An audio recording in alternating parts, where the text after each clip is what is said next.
Hi, welcome to Fahrenheit Performance, episode number 100. Yeah. Congratulations. We made it. And when I was thinking of who to bring on for episode number 100, I had to bring you, Ram. You're by far the most popular episode so far since we started this. And I get so excited when I want to talk whenever I meet you, because we've caught up a few times since the episode, because I just want to find out the stories that you've always got these stories to tell because you've been somewhere and you've done something, and it's great. Ram, welcome to the podcast. Thank you for having me. I feel very honored to be on the 100th episode. Yes, now triple digits. You were on episode 63, and you had just come back from the Philippines, but most of the episode we talked about how you had left Singapore and you'd cycled all the way up to China. Yeah. So if anyone wants to recap that, it's episode 63. It's somewhere in March, I think. And I think you have followers that are so invested in your story, and that's why your numbers for the podcast are so high, because they know your story, but then they wanted to hear your story again from your own words, right? Yeah, I mean, I've never really shared it before. You're the only podcast that I agreed to. Yep. To share just not my stories, but just my perspective and my views of or even my thoughts on whatever I did. Yeah. So yeah, it's nice to come and let it out and share. Yeah, right. It's like finally downloading, because I was looking at your Instagram and I follow you obviously, right? And a lot of the stuff is the things that you do and the things that you see and the experiences that you have on the day, but actually how you felt or your perspective of the experience is not necessarily translated through the videos, right? No. I think I try to not really share too much about my personal stuff. Yeah. I maybe in my what do you call it, that broadcast channel and something like that, but not that often. I don't think everyone would be interested to see. I think people will be more interested to see me do something crazy or get chased by a dog or something. Yes. Yeah. Yeah. No, but so since you came on, we caught up last time it was during the Tour de France, so June or July, right? Yeah. And you're just back from Japan at that time, and you're about to go to Uzbekistan, and then you went to Uzbekistan, and then yesterday you came back from Turkey. Yep. Right. Correct. So are they the three main trips that you've done since March, I guess? Yeah, and just those three lah. Let's just I guess back up a little bit. So rewind to March. You came back from the Philippines, you spent some time in Singapore, and then you went to Japan, right? But your bikepacking craft, let's call it. Yeah. Let's just say you're a complete newbie, level 0, right? And level 100 is you're the boss, right? And then you bikepack through Malaysia, you go through Thailand and all the way to Laos and all those places. You kind of get rid of the bad habits, pick up good habits. Now that you've done this so many times, Yeah. your craft, your bikepacking, sort of what you bring and what you don't bring, do you have it down pat now? Are you good? Like if I said, let's go, we're going to go to Indonesia tomorrow, you know exactly what you need to bring. And Already. you're ready, right? I've mastered the craft. Yeah. No, I'm just kidding. But I think I've done so many trips. Every new trip is always a new thing. You learn something from the past, not to bring this, not to bring this. So for example, Indonesia was before Philippines. Yes. I was using this Fentic pump from Entro. It was big. It was too big. Was it like an Electric pump. Electric pump is a need. You need an electric pump because you don't want to be stuck at the side of the road. No, your arm, right? You don't want to do that. It's really tiring. It's really a lifesaver, the Fentic pump. But it was too big. So that was one thing that it translates to being too heavy as well, right? And yeah, too heavy. You don't have space, it's heavy. So that was one thing that I learned. I avoided. Yeah. So now, if you look at my setup, Japan onwards is really the bare minimum. Right? So is that because it's a weight thing, is it that you bring the bare It's minimum? the weight thing and also space. And at the same time, I don't need any other extra stuff. Yeah. So I kind of got used to living with the bare minimum. Yeah. does it sound sad? Maybe to some, but to me, I'm okay. Yeah, no, it sounds liberating actually. Yeah. The thing I guess with bikepacking or even backpacking or like I remember I had a friend who was an extreme climber slash backpacker. So you would climb to the base of the the base of the cliff. You'd climb up with everything. So weight is like a supreme minimum, right? So he would cut his toothbrush in half. He would like only wear super lightweight clothes. Yeah. Because you literally got to carry everything with you all the way, right? So same as you literally, you save a kilo, which means that you're not riding with a kilo of extra stuff. It's really tiring if you have like a lot of extra unnecessary load. It depends. There are some things where I feel like weight matters, but there are some things that the functionality matters more than like weight. For example, like tires. Yeah. So like recently or the past 2 You're not getting lightweight tires or thin wall tires, right? It's the same weight. No, I was using Para Racer. Yeah. Oh my god, can I say this? Okay, I'm not like affiliated, but I'm not using those tires anymore. Okay. There's Because too it's many too punctures. Yeah. In even my Singapore to China trip, Yeah. I was using Para Racer. Yeah. I didn't know any better. Yeah. Oh no, it's too many punctures. Yeah. And then people were recommending me like other brands, and then they'll say like, oh, it's a bit more heavier.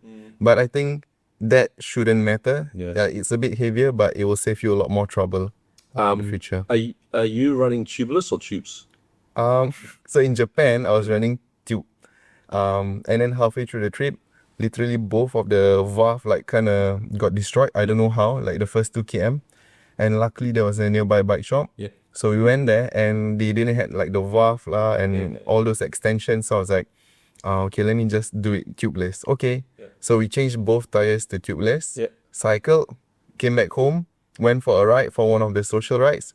And I got like there was a puncture. Yeah. And it didn't seal. So everything leaked up. And I was like, white spray went everywhere. yeah, so I was like, nah, tubeless is not going to help me.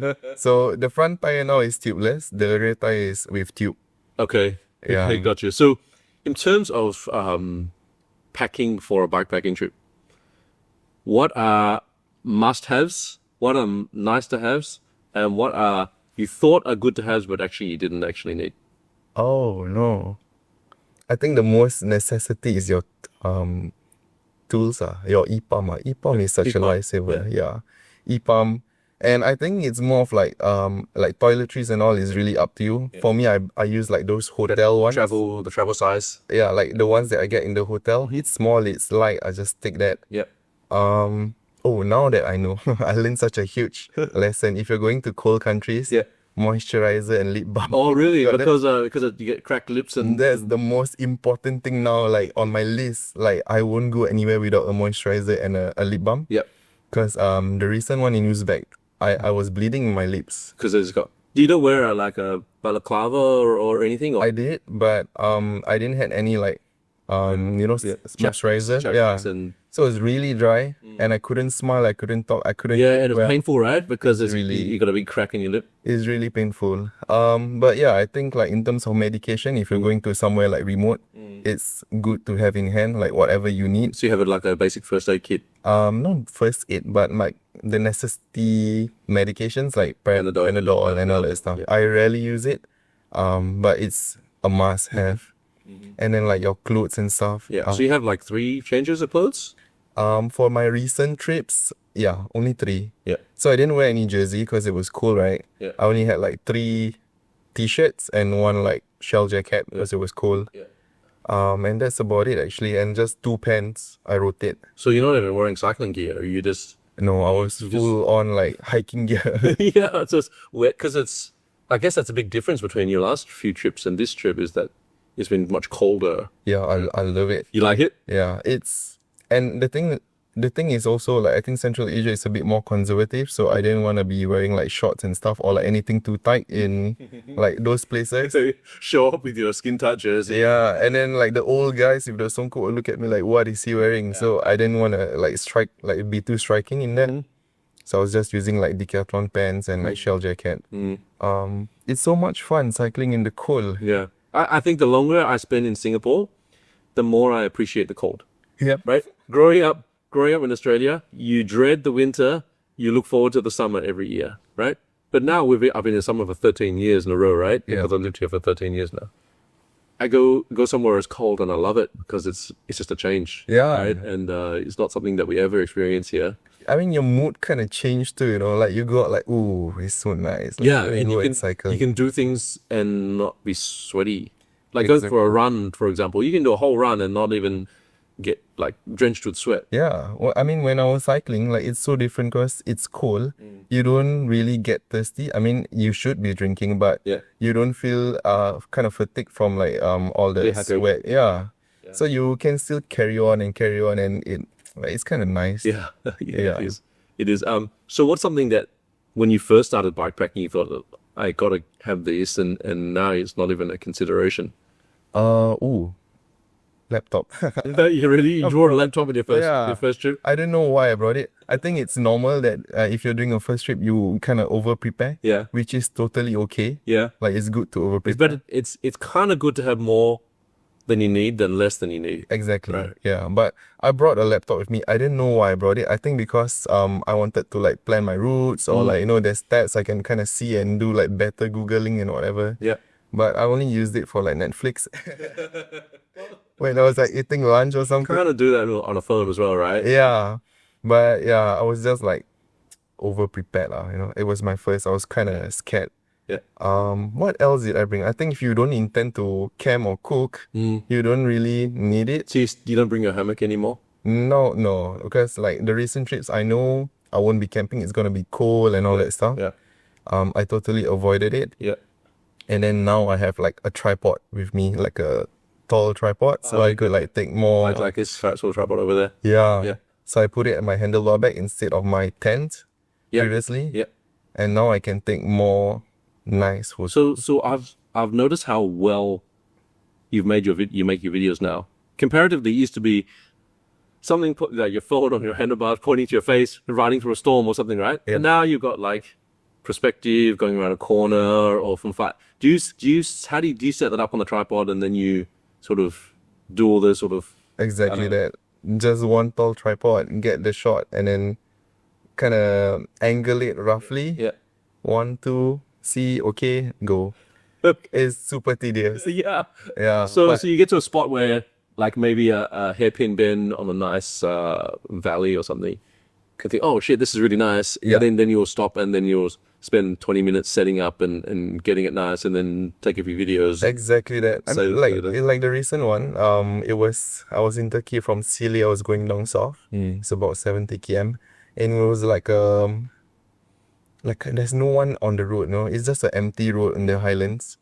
So I just went, and then it was nice autumn trees, you know, dried leaves, and I was like, this is a nice shot. Let me just set it up, and no one is there, so I can just do whatever I want. Would you, if there was people around, would you be a bit paranoid that they're gonna If it's crowded. Yeah, take your camera or something? I won't do it in the street, like in the cities. Yeah. Like when it like a tourist spot, I won't do it. Like it's too, unless I have a friend with me. Yep. But usually the ones that I do is like at a random highway or something. Yeah. Yeah. I think I tend to appreciate more creative aesthetic videos now.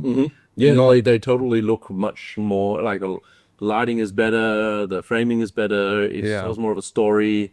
It's Yeah. not so much about sort of it's not day to day anymore. It's more of a sort of It's a bit different now. yeah. Yeah. I think I just want to, I don't know, I feel like I can do it. I just want to explore more on that rather than just day 1, day 2.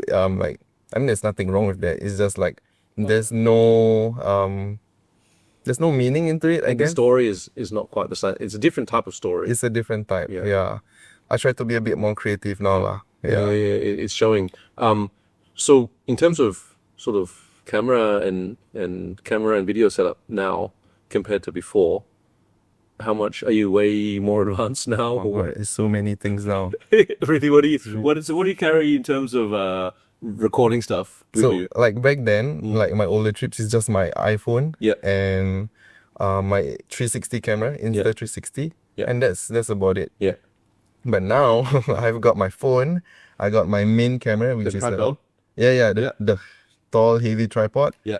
With my Fujifilm XS20, the ones that I take pictures and videos with. Okay. And then I have like my Insta360 X5. It's a must-have for me. Yeah. Have you always used the Insta360 cameras? Since day one. Yeah. Nice. And then what else? I have like some. I saw that you had a Nikon camera. Is that a film camera or is that a digital It's a camera? film camera. Oh, nice. Because I have a Nikon camera because my dad's a photographer. So he collects those older film cameras.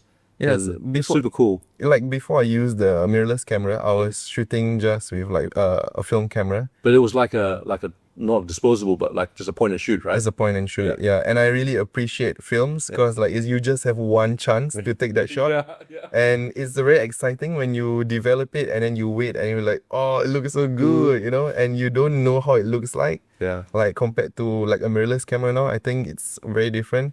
Like you'll just spam shoot. You shoot as many and then you just hope something comes out well. Instead of taking the time, making the shot. Exactly. Right? The craft is so different. So as much as I want to get rid of the film camera, it's kind of hard for me. So I still bring it with me. If I see anything interesting, I'll just point and shoot. Yeah. And then the SLR you carry with you for all your trips as well? Yeah, it's like at the side here, bulky, heavy. And so that's one of the things that you must have, but it's got weight, but you must have it still, right? Yeah, so now the necessities for me are mainly electronics and it's the heaviest of all things.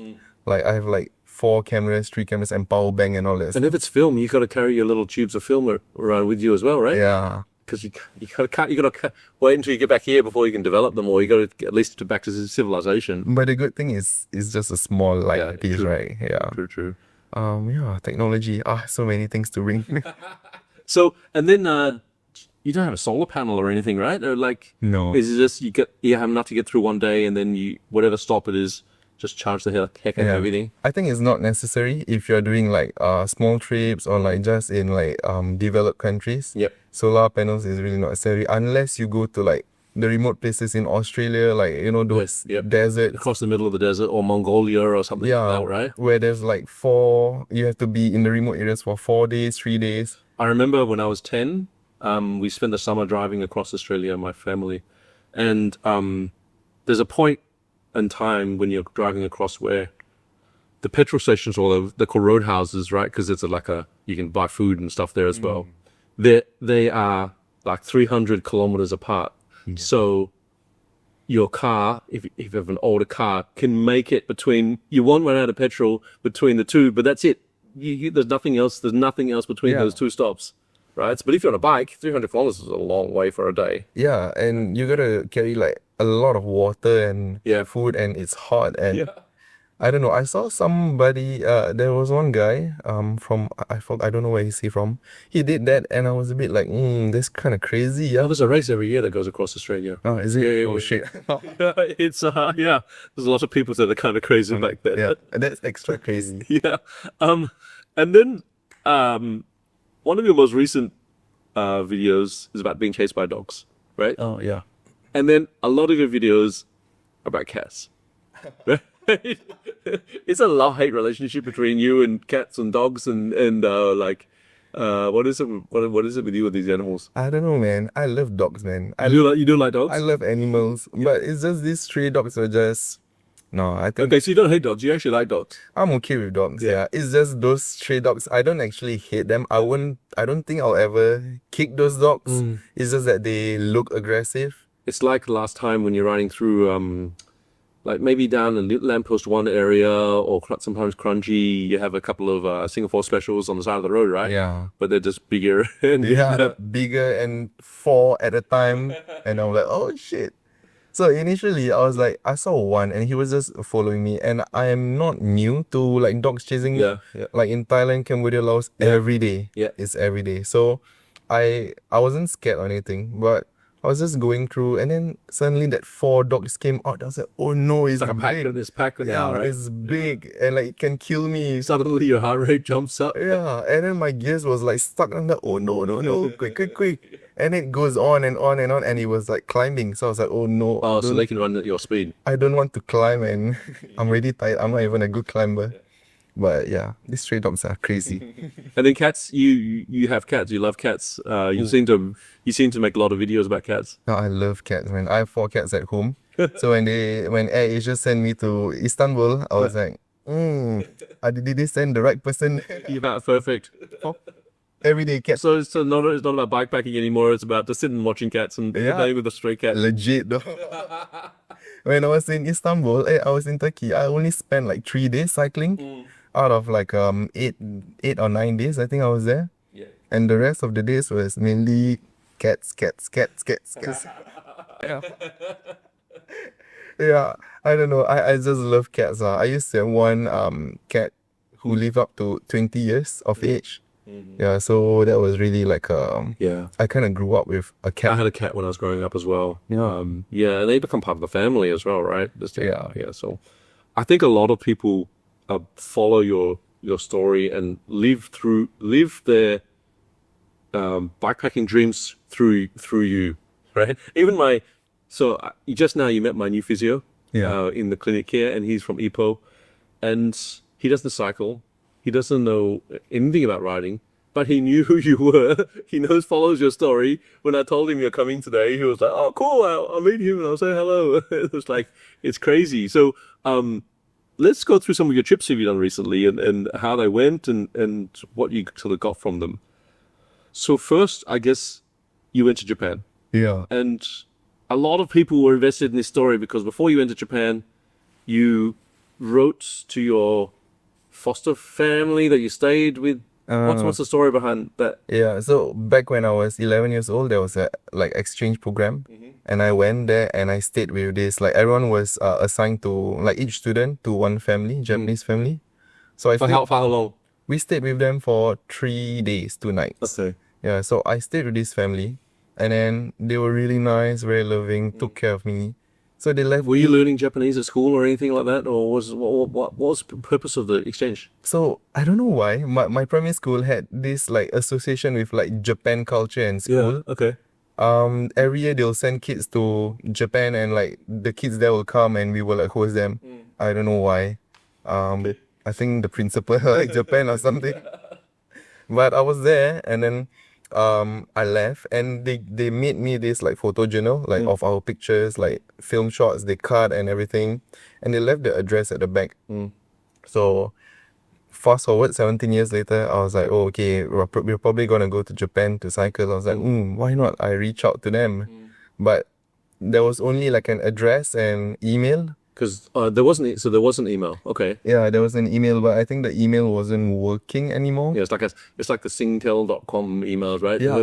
No one uses them anymore. Yeah, Yahoo, and it's like numbers at the The front. Singnet. Yeah. It was like bot email now.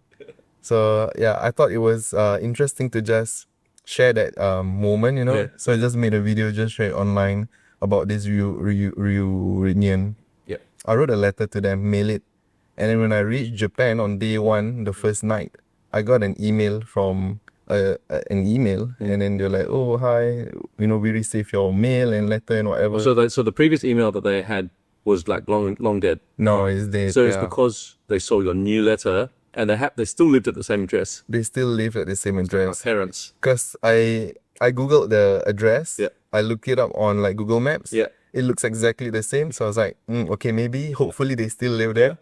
And then I wrote an email to them, whatever, and then they got back to me, and I was like, oh, okay, cool. Were you always going to ride through that prefecture of Japan, or did you make a special trip, or what was?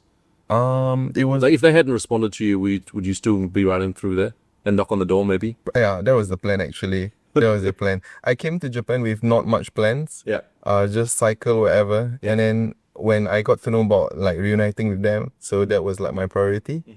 So I was gonna go there and just knock on the door, but there were a few people telling me like, oh, Japanese people, they don't appreciate that. I think they'll call the police and stuff. Yeah, very reserved. Yeah. Because we have a Japanese physio here, and I was telling them, there must be some clinic on the other side of the corridor here that has Japanese people on, and I always see them coming up from the lift. And I told the Japanese Taka, my physio, hey, I saw these Japanese.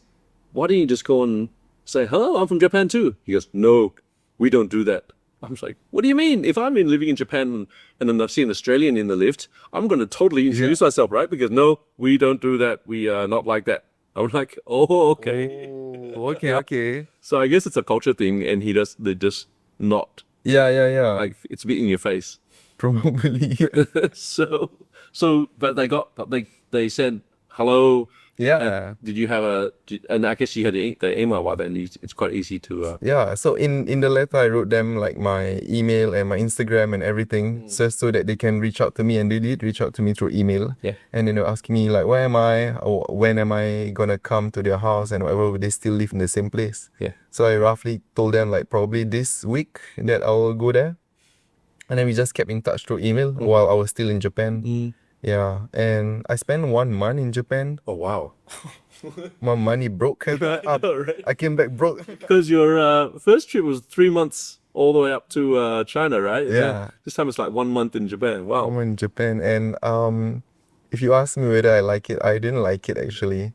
It was, I think, the weather was really crazy hot, summer. So you're in the middle of summer, yes. Yeah, Japan. please don't go to Japan this summer. So I guess in the cherry blossom time, like autumn or spring, would be better. Way But don't want to be there till it's too cold. No. Yeah. It's really hot. It's extra hot. I don't know why. It doesn't feel like Singapore or Malaysia. And then I think it was a mental challenge also because the traffic was very busy, like especially like the main cities, right?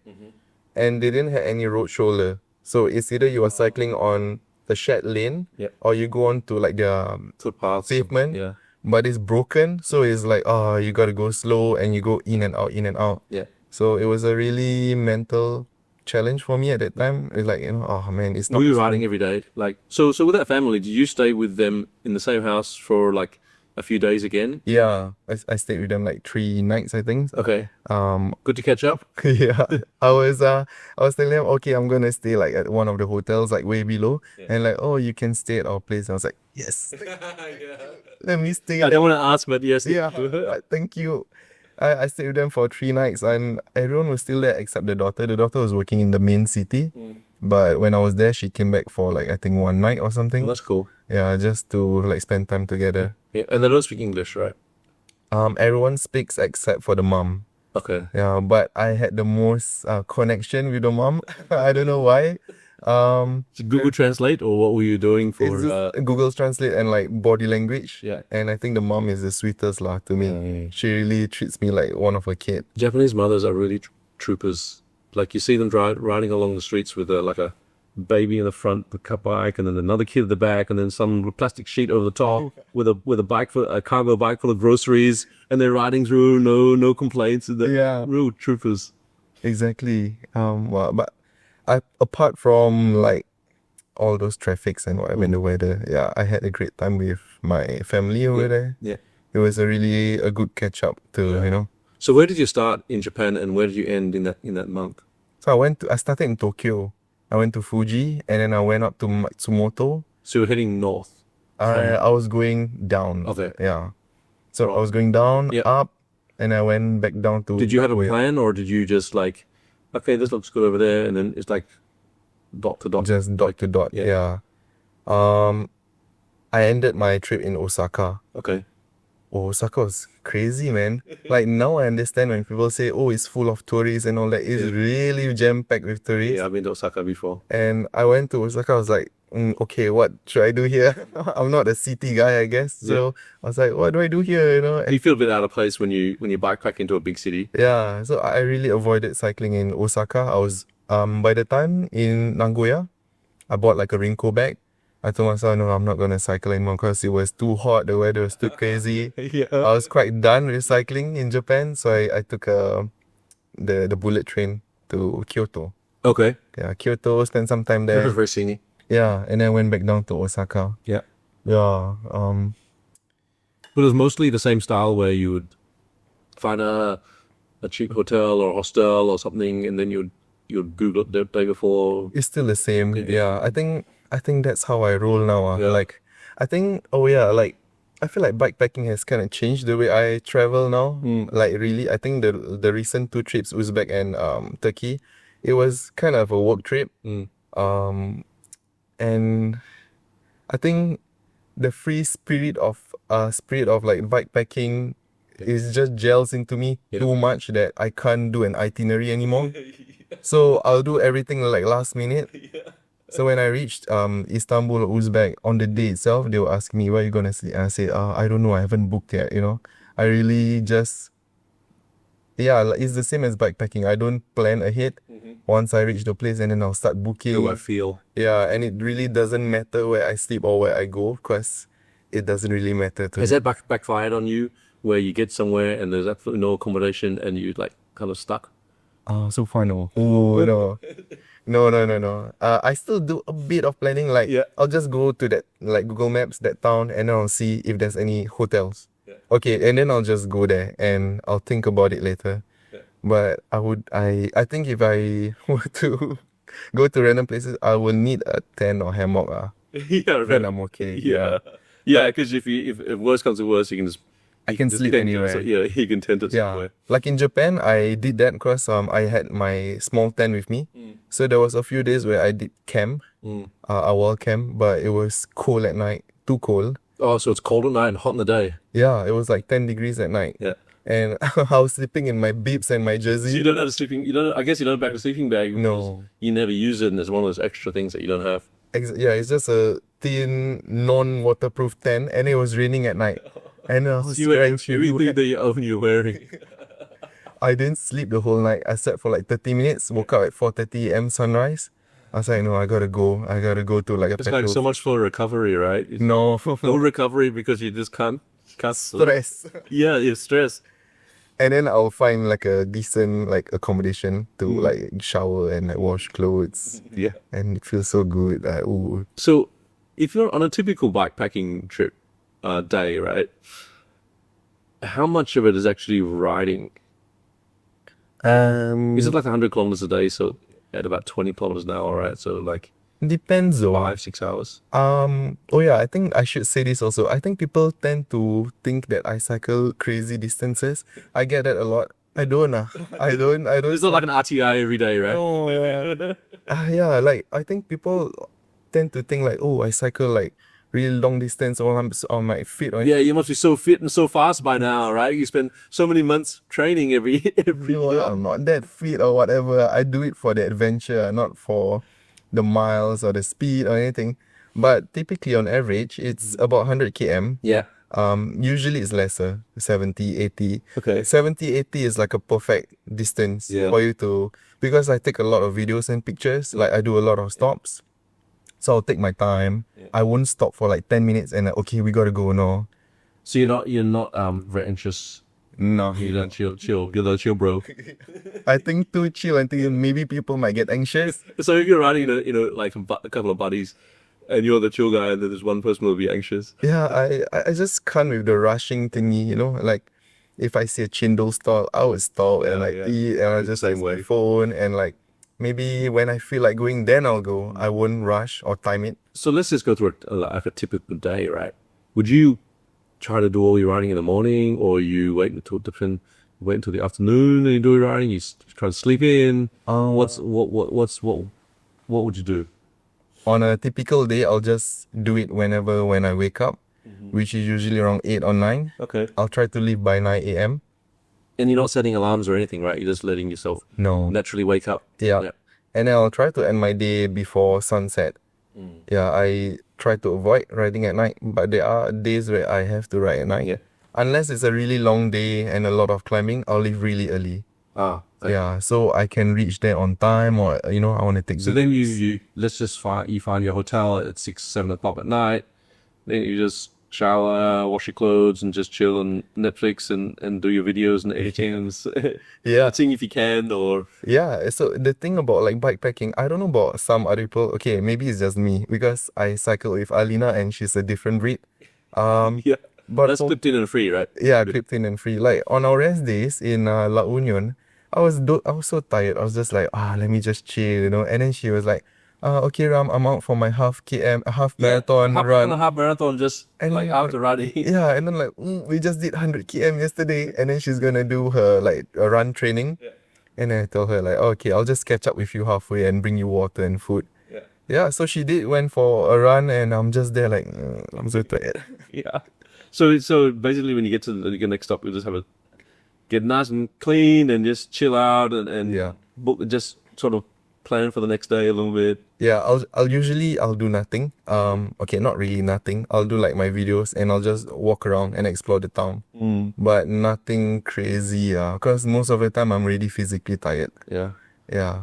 I don't know how these people do it. Yeah. So when were you in Japan? It must have been first half of last year, right? Is it? It must be summertime, June. So June, yeah. So you must have just come back from Japan when I saw you during Tour de France. And then, so after that, you went to, because I remember talking to you then, and you said that you were going to do a big trip through Eastern Asia, or Western Asia, through all the stands, right? Turkey, Uzbekistan, and Like all the stands, Kazakhstan. Yeah. But that never happened. No, it didn't happen. But you did go to Uzbekistan. I did go to Uzbekistan. I think there was a lot of like stuff going on during that period, so I couldn't do it. But I was very fortunate that I was working with AirAsia recently, and they sent me to Uzbekistan for a week, and then also recently Turkey, like just a few days ago. I didn't really need to bring my bike, but I was just extra like, oh, can I bring my bike? Yeah. Okay, I'll just bring my bike. Yeah. So Uzbekistan, I don't know anything about Uzbekistan. What's out there, and how was the riding, and how are the people, and what's the feel? I think it's really a beautiful country with a lot of history. There's a lot of Islamic history and culture there. Yep. Sort of like those old grand mosques, grand library, sort of, those with the exactly, and like the architecture of everything is so beautiful. It's really beautiful. Is it dry and deserty out there, or what is the? We went there when it was autumn, so everything was quite dry. But I think when it's winter, it's beautiful according to the locals. Okay. Yeah. So I spent a few days in Tashkent, the main city, just to explore. Which is the capital, right? Yeah, it's the capital. Explore the mosque and the madrasa and the complex. And then I went up north to Chimgan, which is this mountain lake area. It was about I just cycled like 4 days, 200 km. Yeah. It was really beautiful. So you did the same style where you're bikepacking and riding to the next destination and stopping and just doing same as your same bread and butter. So shit, different day. It's just same shit. And then people will ask me, oh, where you gonna go, and I'm like, I don't know, man. I really don't know. I'm just gonna cycle randomly. Yeah. And whatever comes, I'll just take it. But the beautiful thing about going to somewhere you don't know with a bike, you can just ride and you can cover significant distance. And even if it looks like you're doing nothing, you're just riding out in the middle of nowhere, you're not, because you're actually experiencing a different culture, different place, it's different mountains, and different roads, different view. Yeah. I don't know how to describe it, but everyone was asking me like, oh, so what do you do there? Nothing. I just cycle pretty mountains. I take some videos, pictures, bump into nice people. What language are they speaking out there? Russian, or is it Uzbek? It's either Russian or Uzbek. So then how did you get it? How did you communicate? Mainly English, but most of the time. So some people speak English? Yeah, they can speak English. But other than that, it's Google Translate. Okay. Yeah, there were some who can speak Koreans. I think there's some history with like Korea, the Koreans and all back then. Wow. During like one of the world wars. Okay. I want to say, but I will say the wrong stuff, so I rather not. Yeah. But you managed, like, were the street signs at least in alphabet A B C D E, not in like Russian where you can't read it? Yeah, it's in like. You can still navigate yourself over there. Yeah. It wasn't too remote or anything, because I didn't really go to the remote areas. I think it's really a nice country. The ladies are a bit more colder. Like really cold. I don't know why they were really cold to me. Like it's not friendly. I don't know. The guys are okay. But the ladies are, and I'm quite good with the old aunties. You're not particular normally. So when I was paying stuff and I was smiling, and they look at me like I stole something. So they look like you're not trusting of you, or I think there's some cultural thingy behind it, because I think like the ladies usually don't work. They are like the ones at home. So I don't know. I could be saying the wrong stuff. Maybe that is the way of showing that they like you. Yeah. But so your sort of the feel of the country, you enjoyed yourself out there. I love it. You'd go back and do that big trip one day. Yeah.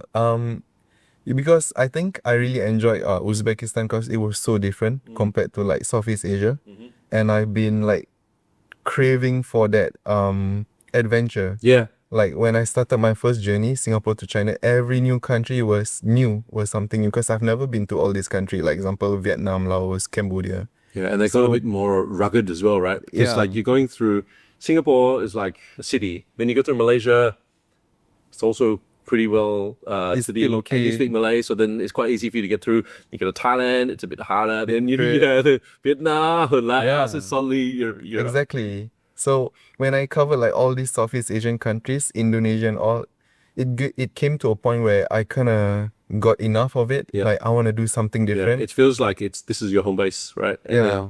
you're not leaving the mothership, right? But when you go somewhere, Yeah. a mode like that, it's completely different. It's like a whole blank paper and like you got to start over again. So Uzbekistan was a bit of that. Yeah. Which was really nice. I crave for that, that feeling of like, oh no, what do I do here? What do I do? Where So do I go? the food was okay. You managed. They didn't eat anything crazy out there. They weren't eating goats or anything. They were just regular food. Just Just horse meat lah. That's they did the horse meat. horse Did you meat. eat horse meat? They had like sausages Okay. of horse meat. Is okay. Like I wouldn't eat it. You but wouldn't go out of your way to find it, but it's No. because it was there. You ate it. yeah, it was okay. But I think I tried something very wild which was called ayran. Okay. So I think ayran is this fermented yogurt drink, which is quite common in the Stans country. In Turkey also is quite common. Yeah. But the one specifically that I bought is in this bottle, and it was so fermented. It tasted The pop. yo, it's a gin. Like boom. You're in trouble. And have you tried kombucha? Like yes. the Because ferm- Belinda, my wife, loves kombucha, and I like they have like there's a host, and then you add it, and then Yeah. it's like basically you're drinking like fermented like But mossy water. kombucha kind of tastes okay because it was like sweet or there's like a fruity taste or something. Yeah. But it's totally not sweet and it smells legit like the drain. Like, I'm not even kidding. And then when you drink it, it's I don't know. It was like I pride myself on trying everything once, and at least if you've tried it, you can say if you like it or don't like it, right? So you tried it, and you decided that you didn't like it, you didn't try it again. no. I keep drinking it like just to try to appreciate the taste. Yeah, Like, I think- maybe I was wrong. Check it. Oh no, no. maybe I was wrong. No, It came to a point where like no, this is not for me. you gave it you gave it a good run. Yeah, I was like, no, down the drain, I'm just throwing it away. That was probably one of the worst things I've ever tried. Specifically that bottle that I drink, not like a normal ayran. Because in Turkey, I did drink like ayran, like the fresh ones. Yeah. Yeah, and it's okay. It's like kefir. Yeah. So, it's still- maybe it was just because you were in the middle of nowhere and it was like you've been sitting there for a week in the sun. Probably there's like alcohol content inside, I think, because Yeah. it was really fermented. Fermented. Yeah. And you came back from Uzbek, spent some time in Singapore again, chilled out. So how does it feel when you're in these really super remote places where may or may not even have electricity or whatever, right? You're camping and you're riding from place to place, and then you come back into Changi Airport and everything is new and computers, and you just check in, you look at your eyeballs, and then you go to immigration. Is that like a good feeling or a bad? Are you like a jungle man now that when you come back like Tarzan, you come back and you don't know how to integrate back into society? Well, like, what's the first few days when you're back in like the ultra civilization? I'm not that crazy. Yeah. But honestly, it feels good to, land back in Changi and then everything is familiar. You feel Yeah. safe. Yeah. It feels home. Yeah, it'll always be home, right? So Yeah. it's always gonna feel that way. It's always nice to come back, but at the same time, like, I'd rather be out doing something Okay. Yeah. unknown and like, I don't know, it feels too, I don't want to say boring. I don't know how people can make Singapore very exciting because there's only so much you can do. And then it comes to a point where you're like, what do I do next? Yeah. Yeah, for me, like, when I was living in Australia and living in America, I love hiking. You go to Yosemite National Park and you camp and you hike and you do all sort of stuff. And it's like, for me, I really like that being out in the nature and stuff. And then you come to Singapore and then of course, there's McRitchie and there's this and that. It's not the same, right? It's different. It's different. And you kind of feel itchy. Like, if you're in Singapore for a whole month, for example, would you feel itchy to get back out? To get back out again? Definitely, man. Really, definitely. I really don't know what to do in Singapore, as you know, like it doesn't motivate me to cycle also in Singapore. Yeah. That's why I put on quite a lot of weight when I'm in Singapore. Recovery. Yeah. But yeah, outside is always more interesting. And I think if you've been climbing like in the US and stuff, and you come to Singapore, it's like a downgrade. Yeah, the vast national parks and Yeah. the trees are like 2,000 years old and stuff, right? It's like it's not culture, but it's nature, right? Yeah. So that's what I really like to do. Exactly. I don't know, man. I just came back and I'm like, I want to leave, but I can't leave because like coming soon I have like some NS mob manning thingy, so I can't leave Singapore for like a good 1 month. Okay. But I'll leave it to next year instead. Yeah. Yeah. Have you ever thought about going to? I guess they're quite expensive, but going to like Perth and just riding down to Margaret River, or going to America and riding through some of the national parks. Oh yeah, definitely. South America. South America, like Patagonia and stuff like that. Yeah. But Is that on the bucket list for you to do eventually? So Asia flies to Patagonia, you'll go. at Asia, please open a new route. Send me there for like a year. South America and Africa. Oh wow. Okay. Yeah, Africa. Yeah, that's about it actually. The continents. US definitely. Honestly, anywhere in the world. But Europe is not on my list at the moment. Is this because it's so densely populated? I think because it's expensive, I guess. Yeah, it's I mean, everywhere else is also expensive. Yeah. But Europe will be like the later part. Yeah. Yeah, I think South America is super interesting. Yeah. Like we don't see often a lot of Singaporeans go there and explore. Yeah. And also Africa, we only know like safari and all, but I think there's more to it, or at least something else. So yeah, I'm always curious about the unknown. Like what is there? You know, let me go and see it for myself. So far, you kind of just stayed in Asia. Yeah. Kind of, right? Yeah. You have Philippines, Indonesia, Everything is Malaysia, even the stands are still officially Asia, right? Yeah. And then so after you came back from there, you went to Turkey recently as well, and you came back this week from Turkey. What was that? Something like a week or so that you're over there. Same sort of style. A week also over there. Yeah. It's similar. Yeah. It doesn't feel too foreign to Uzbekistan. I think the stands are more similar to each other, like Turkey, Uzbekistan. It's a bit different than like Asia. But it's still kind of similar a bit. And also like it's mainly Muslims over there. Muslim. Oh, okay, it doesn't feel too foreign. Yeah. Like, hey, my brothers, you know, or something like that. And then also, I'm sure when you're riding through China, right, you got to check the food all the time because they could be eating anything, right? And especially pork. You could be accidentally eat pork. But when you're in a country like Turkey, because everyone else is Muslim, you don't do. It's like one of those things you just out of your mind. You don't have to think about it so much, right? Yeah. You don't have to question yourself. You don't have to check everything and take pictures and stuff. Yeah, but I love that, you know, that cluelessness of like, how do I go about? So I have to ask and like, chicken or beef. And especially if they are like nice, and then it makes Conversation starter as well. Yeah, it's such a wholesome moment to just engage with the locals. It's just part of the adventure. I think some people might limit themselves to like, oh, you can't speak the language, so I wouldn't go there. But that's part of the fun too. Yeah, totally. I agree. I guess most tourists, like not Singaporean tourists, any tourists, right? Australian, American, European tourists, they tend to go places where people have gone before and where they know it's safe and they can communicate. Most people speak English, for example. It's really these other places that you've been going to are like so exciting because people there might not have seen a Singapore boy before, right? Yeah. Then you've never been there before. So tell us about Turkey. How was it? How was that trip? Turkey is good.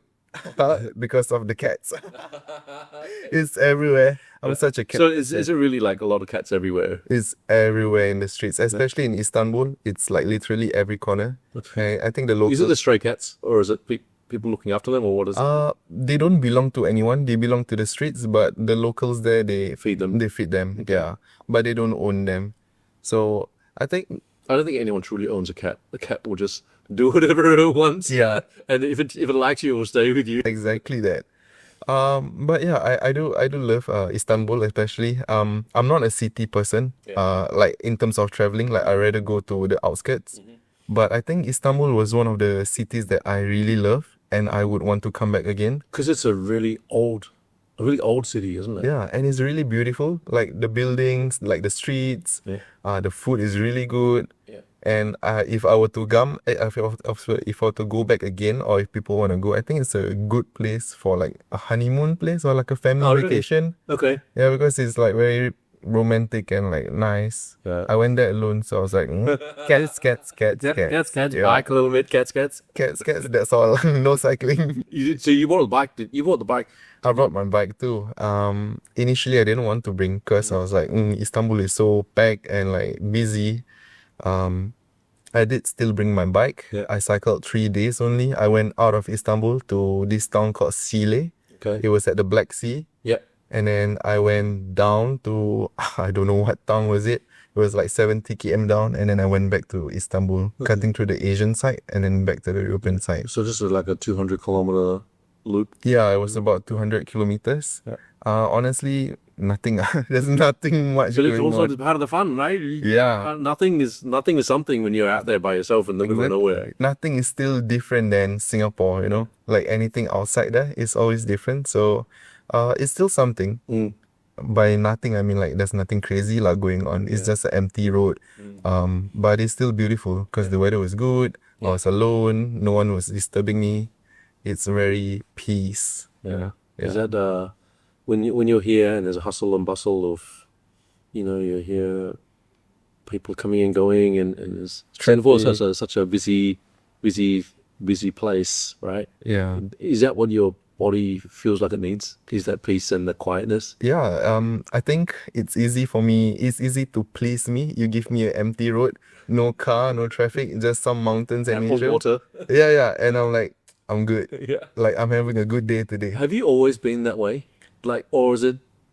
Are you that way because you've been bikepacking for the past 2 years, or do you bikepack because you've always been that way? Because of bikepacking. So before you did your first trip through Malaysia to China, Yeah. were you just a typical Singapore boy doing typical Singapore things? I wouldn't say typical, but I'm always like curious. Yeah. I was always quite adventurous back then. So I think the bikepacking itself has kind of shaped me in like how I appreciate things now when I travel. Yeah. Like if you send me to Istanbul, it's not really about Istanbul. Like I don't really care about the historical touristy sites, because at the end of the day, it's really about. It sounds so cliche to say this, but it's about the moments and journey, Definitely. and not really about the destination. Yeah, Yes. that's a saying that I live by, and it drives Belinda crazy because I'm about the journey. Yeah. She's about the destination, right? So I'm always like, this is so great. Let's look at this, and she's like, no, we're gonna get here so we can do this. I'm like, no, but getting there is half the fun for me, right? Exactly. Like if I were to go to London and Big Ben, we don't go there. Like it doesn't matter to me, you know. Yeah. Or like if I go to China and we skip, okay, no, maybe I want to see like Great Wall. Wall. But when I was in China, like there were some historical like monuments and stuff going on, and okay, it's cool, take a picture, but Yeah. I didn't really care about it. Like now that I look back, but I appreciated more of like the moments where the masseuse invited me to have dinner with her and her daughter outside the store, and she was like cooking outside, and I was just like, okay, let me just come in and like help her cook. Yeah. And it's those moments that really make me All the human appreciate- connections, right? Yeah. That's what makes me appreciate more about like traveling, is connecting with I the people. totally agree. That's how I am, and it's those times when you do those sort of things where you kind of have faith in the human race, right? And you think, okay, it's not going to be so bad. and then with all the other shit that's going on in the world, there's crazy stuff. But then these sort of micro connections and this day-to-day stuff, you actually have faith in humanity again, all over again, right? Yeah, and that kind of helped me. I think it kind of shifted my perspective that everyone is kind. Yeah, It's just nobody. There's not many. There's obviously there are inherently evil people in the world, Definitely. right? There definitely are, but the vast majority of people are just trying to get through the day. Exactly. Kind people. They're just living their lives, not Yep. trying to do anything bad. Maybe something bad happens, but they're not bad people. yeah, And that's sort of you sort of learn that, right? yeah. And at the same time, like, people always say, isn't it dangerous or anything? I mean, bad can happen anywhere. Yeah. Like even at the comfort of your home, or like people go for a walk in Punggol and they get stabbed randomly. So Got an issue and you get stabbed with a samurai sword or something. Right? you should. So it's really not about the country. I mean, it's like a hot topic or whatever. If you go to Myanmar example, and like there's a war going on. Yeah.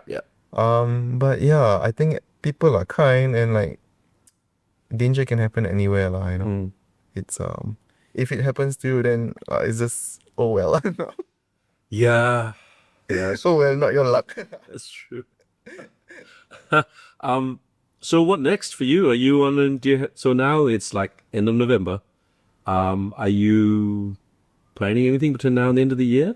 So the next few I think in Friday I'll go to Indonesia, Jogja, Okay. for a cycling event. And how long will you be there for? I'll be there for I think 4 or 5 days. Okay. So this will come out when you were there. This is going to come out Monday. Yeah, I'll be in Jogja. Okay. I'll do like a cycling event. Yeah. It's called Il Festino, I think, by Maybank, and then I'll spend some time with one of my friend over there. And then I'll come back, and then that's it. It's just like a Grand Fondo sort of style event? It's just a 1-day cycling Yeah. event, and then that's about it for the end of the year. There's nothing much going on. Probably next year. So I think next year should be more exciting. There's a few things lined up that I hope I can make it Can happen. you officially talk about them, or is it just like you just penciled them in? Like what's on the list for next year? Can. So like, I think next year I am leaning into doing more hiking and stuff like that. So me and my friends are gonna do some hikes. Nothing too crazy. But recently I just signed up for this event called Fjällräven Pola 2026. I saw that. So, but the video I saw, it was like you were asking to get on the event. Is that correct? Yeah, you gotta apply. Okay. And Have you been accepted? 9 December is the results. Okay. And it's a worldwide thingy, so there's a lot of people applying. Yeah. And it's only like a handful selected. Yeah. What is that?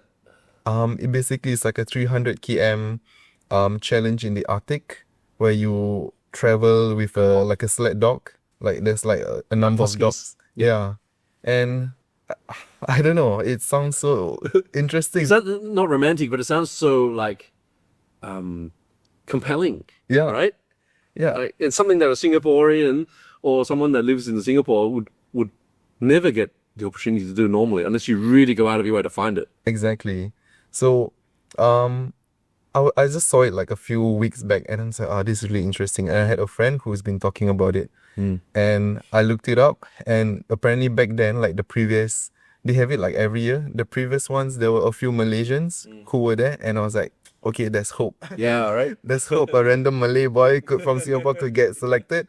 So, no expectations. I just applied it. And the event will happen next year. If I get selected, then It would have to be at the end of next year, though, wouldn't it? Because if it's or maybe the Arctic's always cold, but I would think it would be in the winter time, wouldn't it? yeah, I think it's happening in March Okay. next year. Okay. Yeah. So 9 December is like the results date.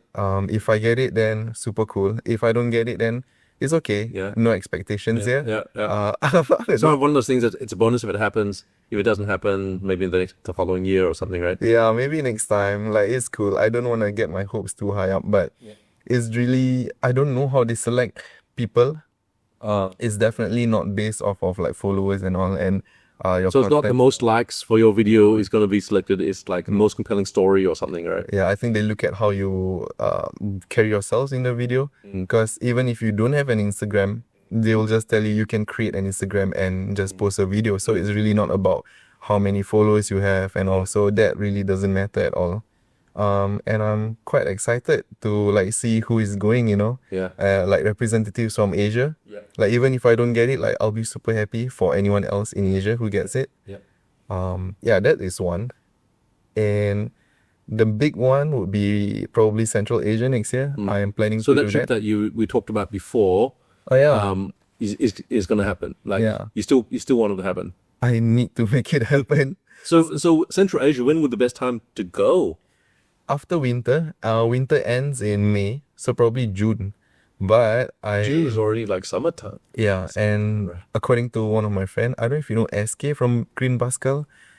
He's this bike touring legend, cycled from Finland to Singapore 2 years, like 20 years ago. Okay. So I always go there for like to ask him for advice and stuff because he really knows his shit. And winter after winter is the best time to go, which is in June. So I was planning because the last time I ended my trip in Kunming, China. Yeah. I wanted to continue again from Kunming, China. Yeah. Probably in April or May, while it's still a bit cold.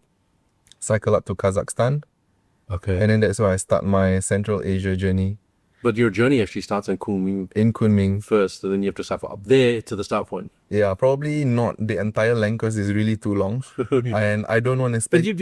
you've never been about finish here, start here the next day, right? You can catch a coach or you can get a bullet train. It's not a big deal, right? It's not a big deal. Yeah, so probably I'll just spend like 1 month in China just to like appreciate China again because I love China so much. Yeah. Take a train, go to in the west, Xinjiang area, west of China, and then that's where I enter Kazakhstan.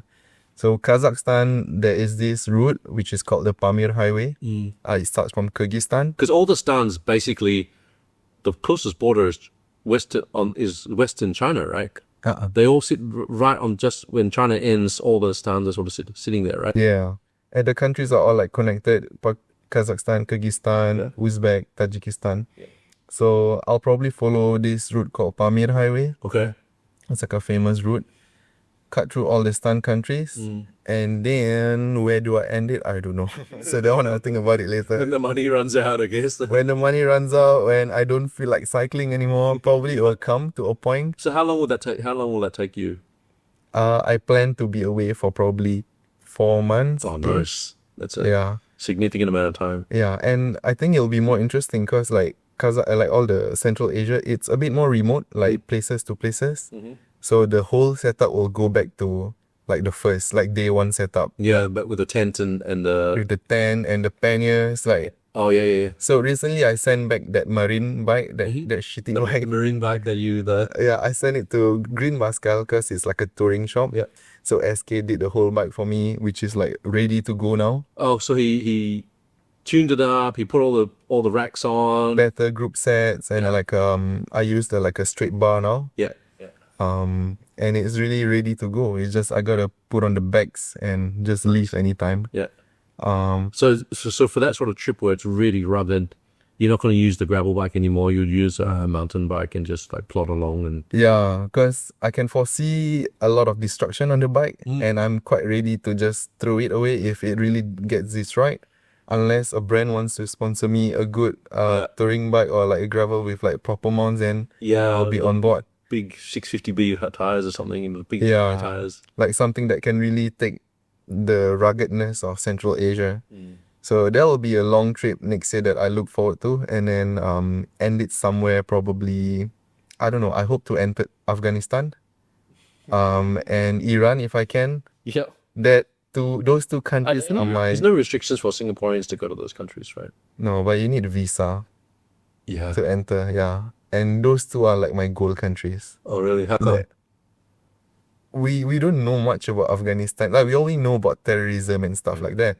But it has changed for like quite some time already, and there's so many travelers now over there. Yeah. Talking, And Iran as well. Iran has got like such a rich history. yeah, and we get our news a lot from like the Western media about them being this. Nuclear bombing them because of whatever. Yeah. Yeah, and I don't believe fully that. I just want to go there and experience myself. Yeah.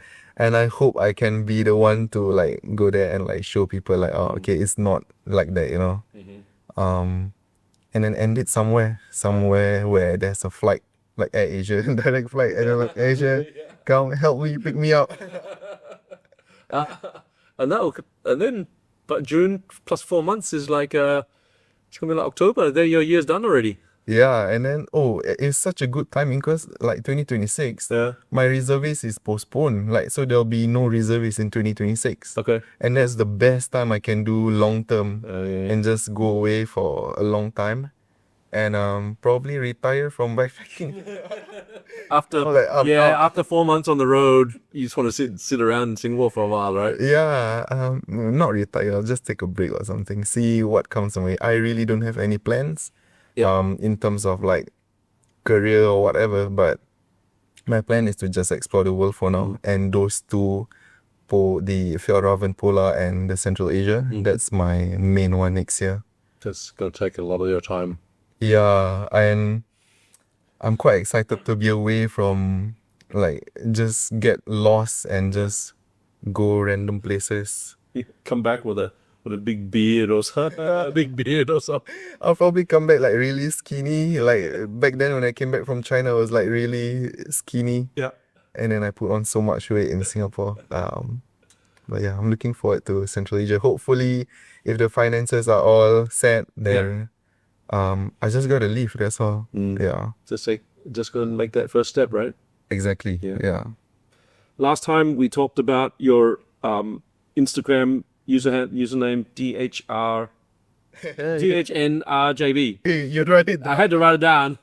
It hasn't changed, right? You never changed around the bikepacker. You never did anything. It's still the same. It's still the same. I don't know. Around the backpacker sounds so to me. I don't want to add the bikepacker inside. Then you can't go hiking. You just got to bring your bike every single place you go. Yeah. Forever. If I do like long distance swimming there, I got to change it to around the same. Okay, Ram. I guess we got to end it sometime. Thank you so much for coming in. Thank you. I was so glad to talk to you again. I always love talking to you because I'd stuck a catch-up session, finding out what your latest adventure's been. If anyone wants to get a hold of you, one of your 83,000 followers, you've got 83,000 now. Ram, not Ram the Backpacker, DHNRJB. Yes. Mr. Go. Yeah. Thank you so much. There ends the 100th episode. Ooh, thank you for having me.